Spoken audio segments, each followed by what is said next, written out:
नमस्कार, मेरा भारत मेरी संस्कृति चैनल पर आप सभी दर्शकों का स्वागत है। मैं हूं घनश्याम पंत। नए विषय के साथ आपके सम्मुख उपस्थित हुआ हूं। आशा करता हूं आप सब लोग अपने अपने घरों में कुशल पूर्वक होंगे, सुखपूर्वक होंगे तथा ईश्वर से आप सबके लिए मंगल कामना करता हूं। आज का विषय है पंचामृत। पंचामृत 5 अमृतों से मिलकर जो बनता है उसे पंचामृत कहते हैं। 5 चीज़ें हैं: दूध, दही, घी, शहद और गंगाजल। इनको मीठा करने के लिए ही शक्कर मिलाया जाता है। विशेष रूप से पंचामृत में गाय का कितना महत्व है, इस विषय की ओर आपका ध्यान आकृष्ट करना चाहूँगा। पंचामृत में हमेशा गाय का ही दूध प्रयोग में लाया जाता है और गाय के दूध से ही जो दही बनता है और जो घी बनता है उसे प्रयोग में लाया जाता है। तो गाय का महत्व आप सब लोग जानते ही हैं कि भगवान श्री हरि को गाय बहुत प्यारी थी। गाय उनको बहुत प्रिय है। आपने देखा होगा भगवान श्री हरि ने जब कृष्ण अवतार लिया था तो हमेशा उनका बचपन से लेकर पूरा जीवन गौ सेवा में समर्पित रहा था। इसका कारण भी है, गाय में सभी देवताओं का निवास होता है। पद्म पुराण के अनुसार गाय के मुंह में चारों वेद निवास करते हैं। गाय के सींग में भगवान विष्णु व शिव का निवास होता है। गाय के उदर भाग में भगवान कार्तिकेय रहते हैं।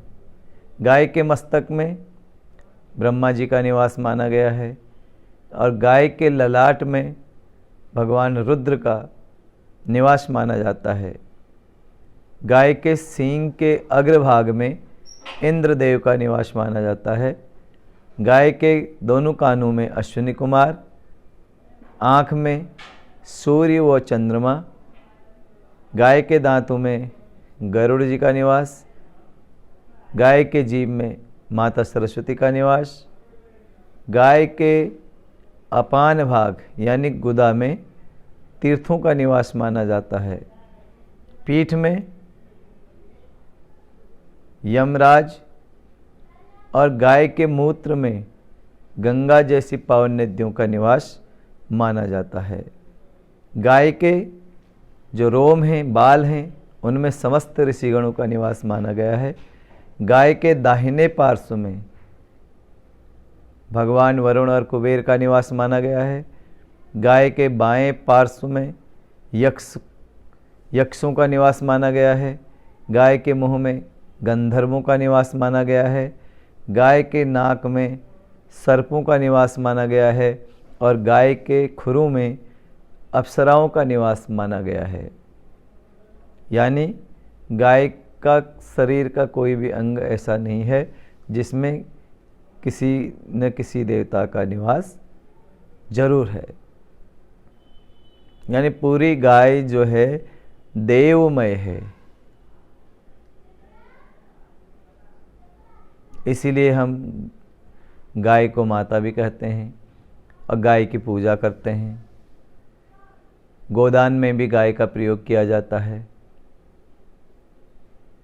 तो उसका कारण यही है कि भगवान श्री हरि को गाय बहुत ही प्रिय है, इसलिए गाय का यहाँ पे विशेष महत्व है। गाय का ही दूध, दही, घी पंचामृत में प्रयोग में लाया जाता है। गाय के दूध में, दही में और घी में औषधीय गुणों का भंडार है। शहद भी रोग प्रतिरोधक क्षमता को बढ़ाता है। गंगाजल एंटीबैक्टीरियल है, यानी यह भी अनेक प्रकार, इसमें एक ऐसा बैक्टीरिया पाया जाता है गंगाजल में जो दुर्गंध फैलाने वाले कीटाणुओं को मार देता है या खा जाता है। आपने देखा होगा कि गंगा जल घर में रखा रहता है तो कभी भी उस पर बदबू नहीं आती है, खराब नहीं होता है। उसका कारण वो स्वयं में एंटीबैक्टीरियल है। शक्कर इनमें स्वाद के लिए मिलाया जाता है, तो शक्कर का काम है ऊर्जा के स्तर को बढ़ाए रखना, शरीर में ऊर्जा के स्तर को कंट्रोल भी करता है और बढ़ा के रखता है। इसीलिए शुगर के जो मरीज होते हैं वो शक्कर उन्हें खाने के लिए मना किया जाता है, क्योंकि यह ऊर्जा के स्तर को बढ़ाता है और साथ ही यह आलस्य को भी दूर भगाता है।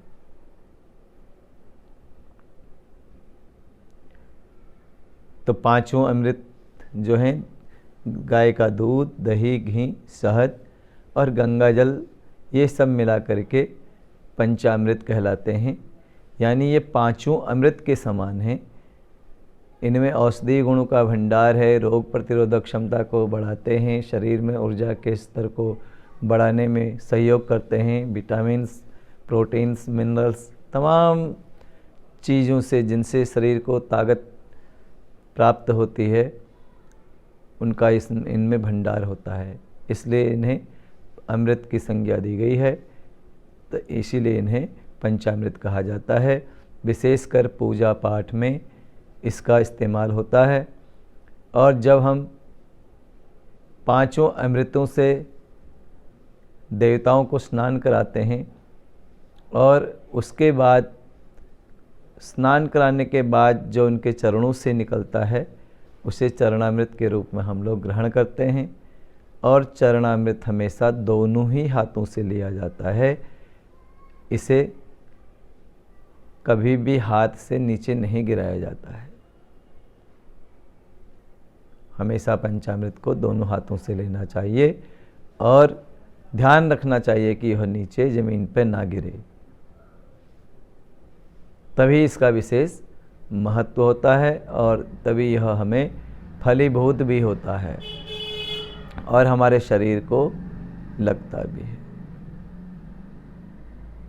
आशा करता हूँ पंचामृत के बारे में आपको जानकारी प्राप्त हुई होगी। और यदि आप इस चैनल से पहली बार जुड़ रहे हैं तो इसे सब्सक्राइब कीजिए। यदि आपको इससे जुड़े हुए हैं तो आप पसंद आए तो लाइक कीजिए और अपने मित्रों के साथ इसे शेयर भी कीजिए। उम्मीद करता हूं कि आपको यह पसंद आया होगा। आज के लिए इतना ही।